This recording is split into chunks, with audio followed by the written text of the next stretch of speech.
आता हे इथंच ठेवतो. हे काय आडवं गेलं तर नरकात झाला की. आता मी कीर्तनातलं सांगतो तुम्हाला. मग तुम्ही म्हणता आता लोक काय झालं कीर्तनच होय बरं. आता लोक जे झाले हे कीर्तन. आता कीर्तन सांगतो. इथं बसल्याच्या नंतर जे बोलते त्याला बेंडू खोवा लागते. कीर्तन बडबड हरी जो बेंडू को होईना जन्मायचे बेंडू खोवा लागतं. जे कीर्तनात झोपते त्याला सरप व्हावं लागते. पुढच्या जन्मात काय वाटते सरप व्हावं लागते. आता मग जागी राहतं का झोपाचं तुमचं तुम्ही ठरवा बा. विठला ठला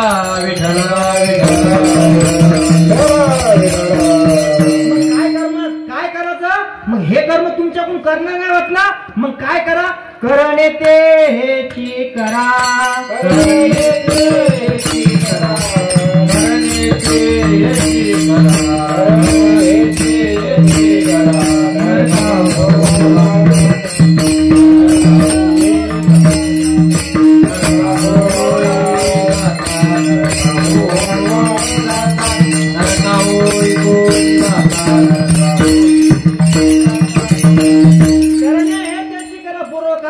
कर्म करायचं. करणे हे त्याची करा. नरका गोरा का जाता. नरकात कशाला जाता. तुम्हाला स्वर्गाकडे जाता येत नाही तर जाऊ नका ना. पण कमीत कमी नरकाच्या वाटा तरी धरू नका. मग काय करा कर्म करा. कर्म करण्याकरता काय पाहिजे श्याम महाराज इच्छा शक्ती पाहिजे. काय पाहिजे माणसाची इच्छा शक्ती पाहिजे. वय वर्ष 90 एका पोरीचं अमेरिकेत पोरीचा जन्म झाला. अमेरिकेत पोरीचा जन्म झाला. डॉक्टरनं त्याच्या मायबापाला त्या पोरीच्या मायबापाला अमेरिकेत बोलावून घेतलं आणि डॉक्टरनं सांगितलं दादा तुमची आता हे पोरगी इथून अजिबात चालू शकत नाही. मायबाप म्हणते काय झालं. वयाच्या 5व्या वर्षी तुमच्या पोरीले पोलिओ झाला. काय झाला. वयाच्या 5व्या वर्षी तुमच्या पोरीले पोलिओ झाला. आता इथून पुढे तुमची पोरगी अजिबात चालू शकत नाही. आता इथून पोरगी तुमची अजिबात धावू शकत नाही. आता इथून तुमची पोरगी अजिबात उभी राहणार नाही.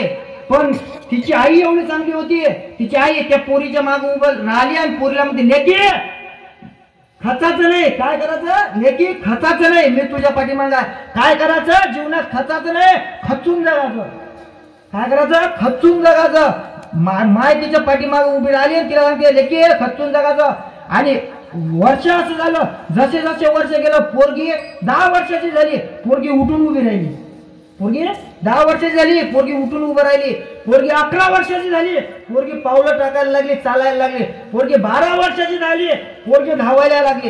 एवढी धावली त्या दिवसापासून थांबली नाही तर अखेरच्या 19व्या वर्षापर्यंत एवढी धावली थांबली नाही.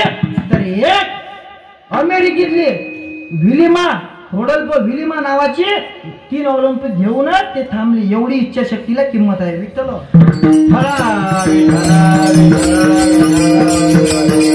इच्छा शक्तीला किंमत आहे.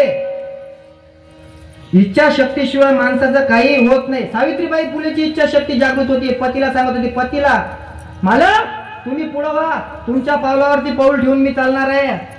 सावित्रीबाई फुलेला माहित होतं नवऱ्याच्या पाठीमागं जावं लागते. नवऱ्याच्या पाठीमागं जावं लागते. महिला मंडळ शब्दात ध्यान ठेवत जा. नवऱ्याच्या पाठीमागं जावं लागते. पहिल्या लोकांना माहित होतं. जुन्या लोकांना आबा तुम्हाला माझा प्रश्न आहे. तुम्ही जेव्हा तुमच्या काळातली बायको घेऊन जात जा तेव्हा तुम्ही कुठे राहत जा. पहिले अर्ध्या फाट्याच्या. आणि तुमची महिला कुठे राहत जा तेव्हा घरून निघे. तेव्हा नवरा जर बोलला ना बायको संग माझी आजी सांगायची म्हणे बाबू तुझ्या जर आप्पा बोलला ना म्हणे मा संग म्हणजे एवढं हरिकेत जाय म्हणे. कहू ना आजी म्हणे असं वाटे म्हणे महिना बोलायला भेट नाही म्हणे. असं वाटे म्हणे की आज देवच बोलला. काय बोलला देवच बोलला. कारण की तवाचे लोक पहिले फाट्यावर जात जाय तेव्हा बाई घरून निघत जाय. तवाच्या मालकाले तवाच्या माणसाला माहित होतं. तवाच्या माणसाले माहित होतं आपली बायको आपल्याच मांग येते. आपली बायको आपल्याच मागे येते. आता असं उडालं हे पुढे ते गाडीवर. ते पुढे आणि ते गाडीवर. काऊन बरं. जुन्या प्रथा किती चांगल्या होत्या. एवढ्या चांगल्या प्रथा होत्या. हे आपण हे जर असे चौकात जर बसले ना मोठे मंडळी नाही का बाबा तर लहान लेकरू जर जात असलं ना लहान लेकरू जर तिथून जात असलं तर ते लहान लेकरू माय बाबा सांगायचे आम्हाला म्हणे बाबू जेव्हा आपण हे तुझे बसायचे ना तेव्हा चप्पल आम्ही पाठीमागवर घेऊन तिथून जात जाऊ. हे अधिकार एवढा अधिकार मोठ्या माणसाचा काय करे इज्जत ठेवे.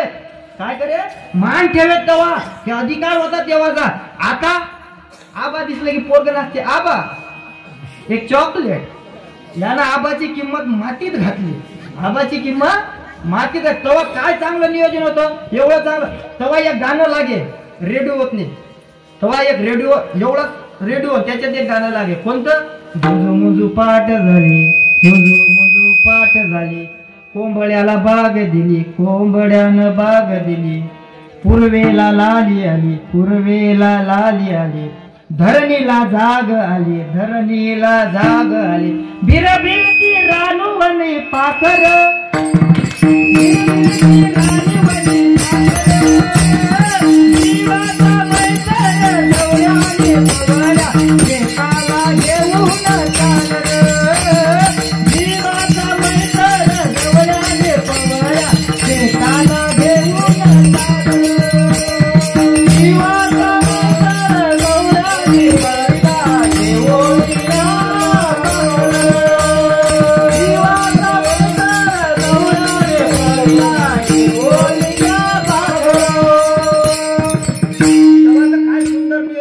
शिवाजी महाराजाचा काळ तेव्हा जर काळ आठवला ना शिवाजी महाराजाचा